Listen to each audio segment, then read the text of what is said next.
بسم اللہ الرحمن الرحیم۔ حضرت حسن بصری رحمہ اللہ علیہ السلام سے کسی نے قحط سالی کی شکایت کی، یعنی بارش نہ ہونے کی، تو انہوں نے فرمایا استغفار کرو۔ دوسرے نے تنگ دستی کی شکایت کی تو اس کو بھی یہی فرمایا استغفار کرو۔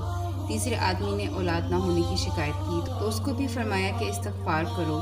چوتھے نے شکایت کی کہ پیداوار زمین میں کمی ہے تو ان کو بھی فرمایا کہ استغفار کرو۔ بس کہا گیا کہ آپ نے ہر شکایت کا ایک ہی علاج تجویز فرمایا تو انہوں نے یہ آیت تلاوت فرمائی، اپنے رب سے استغفار کرو، بے شک وہ بخشنے والا، وہ کثرت سے تم پر بارش بھیجے گا اور تمہارے مال اور اولاد میں ترقی دے گا اور تمہارے لیے باغات بنا دے گا اور تمہارے لیے نہریں جاری فرما دے گا۔